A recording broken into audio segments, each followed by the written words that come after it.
നടി ശോഭനയെ തിരുവനന്തപുരം മണ്ഡലത്തിൽ മത്സരിപ്പിക്കാൻ തയ്യാറായിരിക്കുകയാണ് ബി നേതൃത്വം.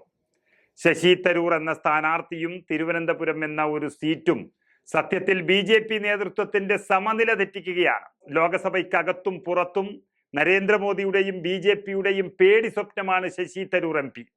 അതുകൊണ്ട് തന്നെ ബി ടാർഗറ്റ് ചെയ്ത് തോൽപ്പിക്കാൻ കാത്തിരിക്കുന്ന ഒരു മണ്ഡലമാണ് തരൂരിന്റെ തിരുവനന്തപുരം. പക്ഷെ അതിന് കൂടുന്ന ആളെ കിട്ടണ്ടേ? തരൂരിനെ തോൽപ്പിക്കാൻ തീരുമാനിച്ച ബി സ്ഥാനാർത്ഥിയായി കണ്ടെത്തിയതിൽ സാക്ഷാൽ നരേന്ദ്രമോദിയുമുണ്ട്. താൻ തന്നെ വന്ന് തിരുവനന്തപുരം പിടിക്കാമെന്നും അതുവഴി ദക്ഷിണേന്ത്യയിൽ തരംഗമുണ്ടാക്കാമെന്നും കണക്ക് കൂട്ടിയ നരേന്ദ്രമോദി ആളെ അയച്ച് അന്വേഷിച്ചു കാണും തിരുവനന്തപുരത്തെ തരൂറിനെ കുറിച്ച്. നരേന്ദ്രമോദിയെയും കാത്ത് തരൂർ അവിടെ കാത്തു നിൽക്കുന്നത് അറിഞ്ഞതോടെ പിന്നീട് നരേന്ദ്രമോദി ആ വഴിക്ക് വന്നിട്ടില്ല. അതിനുശേഷം കേന്ദ്രമന്ത്രിമാരായ നിർമ്മല സീതാരാമന്റെ പേര് വന്നു. അവരും ജീവനും കൊണ്ടോടി. അവസാന നിമിഷം രാജീവ് ചന്ദ്രശേഖരന്റെ പേര് വന്നു, ഓടിക്കളഞ്ഞു. അവസാനം രാഷ്ട്രീയത്തിലുള്ള ആരും തയ്യാറാകാത്തത് കൊണ്ടാകാം പഴയ സിനിമാ നടിയെ കൊണ്ടുവരുന്നത്. ശോഭനയെ വലിയ ഇഷ്ടമാണ് എല്ലാവർക്കും.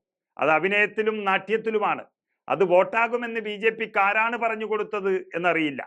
മലയാളത്തിന്റെ മഹാകവി ONV കുറുപ്പിനെ തോൽപ്പിച്ചു വിട്ട മണ്ഡലമാണ് തിരുവനന്തപുരം. ഏതായാലും ബി വേറെ ആളില്ലാത്തത് കൊണ്ട് ശോഭനയെങ്കിൽ ശോഭന. ബി നേതൃത്വം ശോഭനയുമായി സംസാരിച്ചുവെന്നാണ് ഇപ്പോൾ മാധ്യമങ്ങൾ റിപ്പോർട്ട് ചെയ്യുന്നത്. തിരുവനന്തപുരത്തെ പല പരിപാടികളും അവരെ കാണാറുണ്ട് ഇപ്പോൾ.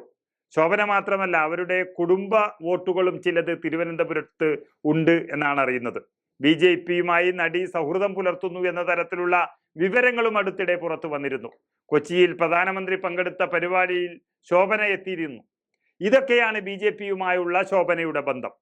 സിനിമാ മേഖലയിൽ നിന്ന് മറ്റു ചിലരും ബി സ്ഥാനാർത്ഥി പട്ടികയിൽ ഉണ്ടാകുമെന്നാണ് വിവരം. സുരേഷ് ഗോപി തൃശ്ശൂരിലും ഉണ്ണി മുകുന്ദൻ പത്തനംതിട്ടയിലും ഒക്കെ മത്സരിക്കുമെന്ന് പറയുന്നതിനിടയിൽ തിരുവനന്തപുരത്ത് ശോഭനയെയും പറഞ്ഞു കേൾക്കുന്നു. നേതാക്കളെക്കാളും സിനിമാ നടന്മാരെയാണ് ഇഷ്ടം എന്ന് ബി തിരിച്ചറിഞ്ഞത് ഏതായാലും നന്നായി. അതല്ല, മത്സരം ഇവിടെ വിശ്വപൗരനോടാണ്. സാക്ഷാൽ നരേന്ദ്രമോദി പോലും സംവാദത്തിൽ പരാജയപ്പെടുന്ന ശശി തരൂരിനെ തോൽപ്പിക്കാനാണോ അല്ല കളിയാക്കാനാണോ ശോഭനയെ ബി കണ്ടുവച്ചിരിക്കുന്നത് എന്നതാണ് ഇനി കണ്ടറിയേണ്ടത്.